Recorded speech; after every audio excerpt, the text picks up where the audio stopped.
Hello and welcome for our next session on communication for BCA third semester, sessions number 29 to 32. And let us begin. In the last class, we have understood about the soft skill like confidence building, teamwork, and problem solving. Now, a very important another soft skill is communication. So, what is communication exactly? Let us understand the definition of communication. Communication is the process of exchanging information, ideas, emotions, and messages between individuals or groups to achieve understanding and mutual meaning. Dear friends, until you know that what is communication, communication is the process of exchange of ideas, information, and messages. But this is the last phrase of the definition is very important, that is to achieve understanding and meaning. You know why some communication fails? Because we communicate but we never try to know that we are supposed to achieve some understanding and we are supposed to understand some mutual meaning. So this is what, when it will be called as a perfect communication, when it achieves its understanding and meaning also. So yes, that is what the communication is called. So why communication is important? Some aspects are there. It is called importance of communication. One, when there will be a perfect communication, it builds relationships. It builds really a good relationships when you communicate with the people in front of you with proper techniques. So that is the importance of communication, and it enhances teamwork.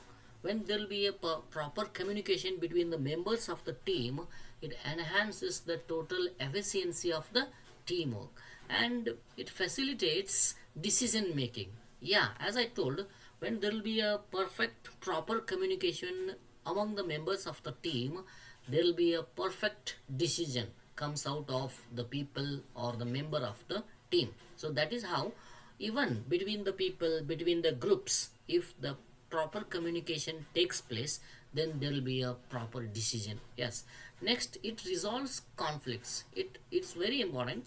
Most of us don't know that when you will have some communication, you will solve the problem. Yeah, there must be there must be a proper communication, there must be perfect communication, there must be some down to earth communication, so that you can resolve your conflicts. Means there must be some gaps, misunderstandings. So when you communicate it properly, it can solve your conflict. Then it promotes understanding. When you resolve conflicts, obviously it promotes understanding among the members of the team or among the people who communicate properly. So this is what we call as importance of communication. And what are the major types of communication? These are the major types of communication, dear friends, as you can see on your screen. That is verbal communication. Yes, and verbal communications means through spoken or written. That is called verbal communication. Non-verbal, we don't write, but we don't speak anything, even though we communicate. That is called body language. It is very important, dear friends, for a proper communication. It is your body, the language. Through your body you communicate with the people. That is really a fabulous thing you must know. That is called as non-verbal communication. And next is through visual communication, we call it. What is that?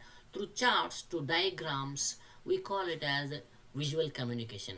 And you have experienced it a lot when you were when you were learning in your high schools or plus 1 plus 2 levels. Teacher used to show some diagrams and charts. Through that, there is a communication between you and your teacher. These charts and diagrams are used in almost all kinds of organizations, even in private, corporate sector, everywhere. And another kind of communication recent has developed is digital communication. Through emails, through messages, through video calls, or through YouTube videos, there is that is called digital communication. So these are some major types of communication takes place among the people or among the team members or among the organizations. So next, elements of communication. What things what aspects must be there to communication take place, right? So communication has to happen when these elements will be there. Yes, there must be a sender of the message. Okay, there must be a sender means the where the message originates, that is called sender. Maybe a person, maybe a computer, maybe anything device, or maybe some chart. This is called the place or the space where the communication takes starts its route to convince some ideas and emotions and feelings and information also. So next, so when there will be a proper sender, that sender sends a message, that is the medium. Through medium some message has been conveyed, so that is again a very important element of communication. And the medium, through what medium you communicate, is also a part of or element of communication. And there will be a receiver. So these are very important elements of communication: sender, message, medium, and receiver. So all these four aspects are very important elements of communication. And after receiver receives the message, he gives the feedback.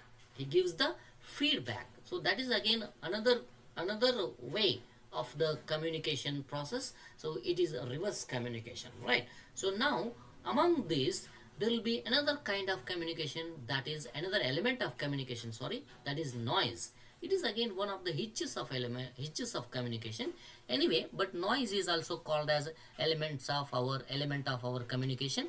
And yes, when there will be no proper perfect communication, what are the problems? So that is called barriers to communication. Okay, and what are those things which make your communication poor? So very important is physical barrier, like noise. Whenever you will be communicating something, if there is noise, the process of communication will not be perfect. So like even distance also matter, right? So another thing, another barrier to communication is psychological barrier. What is that? Stress may be at the end, or it is with the receiver, or stress may be with the starting point, that is a sender. If there is stress or fear, the proper message will not rise, the proper message will not be conveyed. So this is a psychological barrier to communication. And semantic, when you will not be able to deliver the proper message through the usage of proper language, that is called jargon, like phrases, sentences, grammatical mistakes, overall language aspect, that is semantic barrier to communication. And now cultural, people when they want to communicate something, there will be some biased background, that is called cultural background of a person also decides the way the value or the values and the language they use. That is what it is. It will not be delivered properly if there is any cultural barrier, means biased communication, right? So these are some barriers to communication. And now the next thing is what are called as effective communication skills. When there will be effective communication, so clarity and conciseness. Whenever you want to communicate something to the people in front of you, something maybe, or the system in front of you, you must be very clear. And you must know that there must be some conciseness means in a short span of time, or in a short usage of words. Okay, language must be very clear and concise. If you want to tell something about a tree, if you go on telling about the tree for a long period, then that is not called as effective communication. There must be some conciseness, right? So next aspect of our effective communication skill is empathy. You must be empathetic towards the listener, towards the sender also. A listener has to be very empathetic towards the sender has to have some empathy towards the listener. So you have to, for example, almost all teachers, as always, when they will be given training, they will be told that you have to go to the level of students, that is called empathetical student level. So empathy and listening is also very important aspect of effective communication skills. And feedback, there must be very clear, there must be very honest feedback, and openness to receive the feedback is also an aspect of effective communication skills. And courtesy and respect.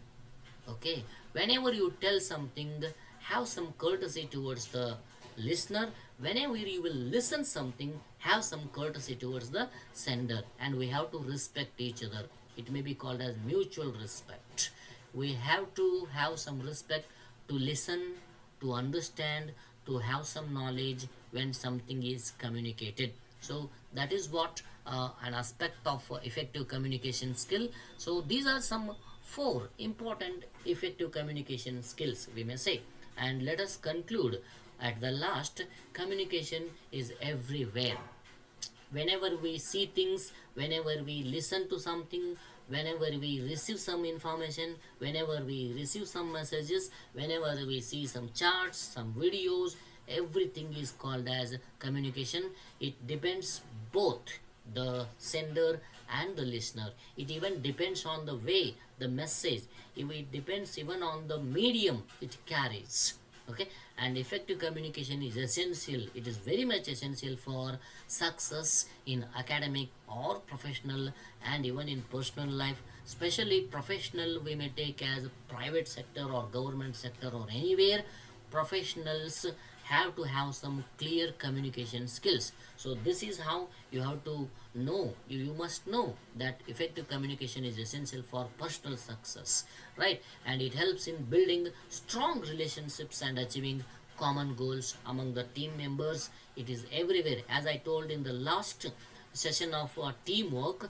Team means not the team which play games. Yes, team means the group of people who work in some organization, some government sector, some private sector, or anywhere in business sector, or in say corporate sector. Anywhere, people, group of people working for a common goal is called as team. So to achieve that common goal, to build strong relations between the all stakeholders, we may say, even between the teacher and the student, even between the teachers and teachers, everywhere, or even between the manager and the assistant, even between the higher officer and the lower officer, everywhere it is true that communication is very important.